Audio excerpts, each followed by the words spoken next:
What is up, you guys? Pltr here, and today we're going to do a deep dive on Palantir, or the ticker PLTR. On this channel, every single week, I do a deep dive on companies that you guys are asking about, as well as other investing in real estate, stock market, entrepreneurship, a whole bunch of amazing content. So before we get started, hit the like button and subscribe. I know a lot of different YouTubers ask you to do this, but honestly, it's the best and easiest way for you guys to support smaller YouTubers like myself, so I can continue to put this content out each and every single day. So before we get started, hit the sub button, hit the like button, and let's jump into it. So Palantir is not a new company. While they did just IPO not too long ago, this company has actually been around for 17 years. And before we talk about it, they've never made a profit. 17 years and still not profitable. So I just want to put that out there as we start. Doesn't mean that's not a good investment, but it is something that should be noted.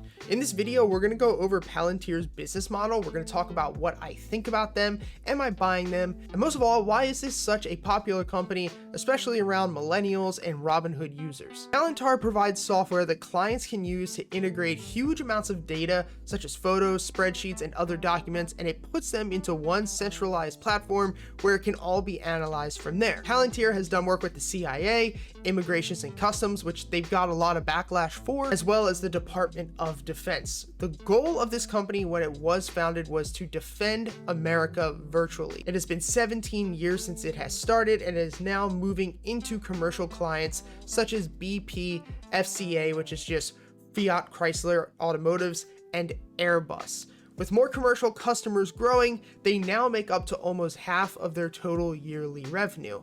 Business models like this work well because they have a bit of diversification. If you look at something like Boeing, they are kind of the same way, where a good portion of their revenue comes from the defense sector, so making different airplanes and other products for the military, and another huge part of their business comes from making commercial airplanes for other companies and airliners. Palantir's technology is used in the commercial side to detect unusual activity in these huge data centers. Now, when they were working with the CIA, they were actually the original investors in this company, and they were the only customers that Palantir had for the first couple of years of business.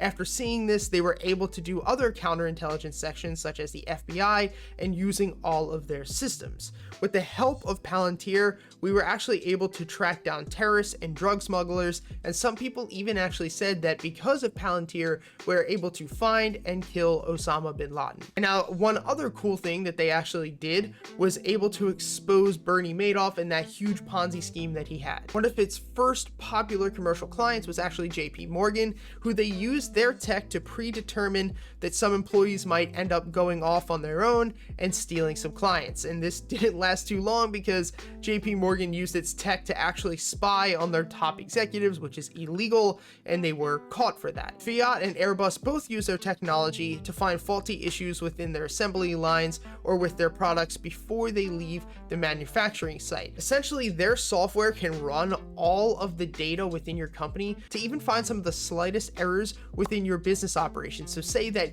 you're not even in a manufacturing company, but you are a company like myself, or you run an academy, or you're a sales company, they can actually run all of the data, every aspect of the company, and through their proprietary algorithm actually tell you even the slightest mishaps that your company might be having. Now, the one weird thing is that Palantir doesn't really explain anywhere exactly how their proprietary software works. One quick example that I could see this being used for is potentially like a huge restaurant chain. Say you put all of your food costs, you put all of your numbers, all of your employees, your man hours, like everything that you spend money on in a restaurant into Palantir's database, and it could actually run and tell you, your food cost is too high, this dish is too expensive, your profit margins on this specific dish is just not there, we should take this out, this dish sells more. Like, there's so many different things that can be done with this software, but they don't really explain what the software does and specifically how it does it, which is kind of weird. And I've done a pretty extensive amount of research on this company. Now, if you guys know more than me about this and you can explain it, I'd love to hear from you guys down in the comments. So another thing that's really big that Palantir is being used for right now is the CDC is currently using it to track the Rona and even do contact tracing. This software can actually tell you where the most cases are, where the areas of super spreaders are, and what cities could actually reopen rather than other cities, and a ton of other different things. And the thing is, like, while these might seem to be some slight errors, these small errors that Palantir is finding could be huge, such as super spreader events for the Rona, or if you are making an airplane where Airbus is considered, or a car where Fiat Chrysler is considered, there might be one small little thing wrong within the system of the manufacturing of the car that could end up to mean 20,000 cars are made with some sort of recall or defect, which could end up in cars crashing, killing people, huge lawsuits. So obviously there is definitely a reason to have this technology used within your company. One thing you have to remember when it comes to Palantir is it's not just a software company, but a data company, and data is worth so much money. We talk about it all the time, and I made a huge video on Uber and about my price targets for them. And one of the big things about them specifically was the fact that they are a data company. As a company like Palantir is just collecting more and more data on the Rona, more and more data on cars and travel and the CIA, like all these companies it's collecting data on that it owns a certain rights to, which can therefore be sold to somebody else or can be used in some other venture that the company is doing.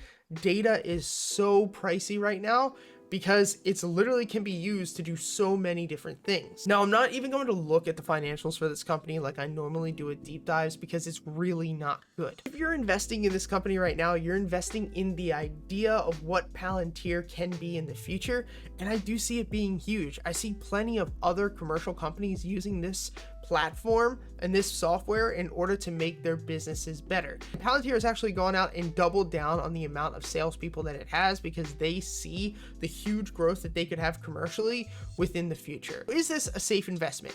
No, not by any standards of the imagination. In order for me to enter this company, it would have to pull back pretty substantially from where it is right now.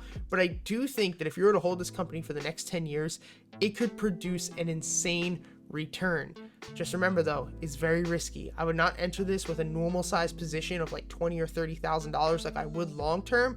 I'd probably throw about 5, maybe 10 grand in, not look at it, not worry about the volatility, come back in 10 years and see where this company is.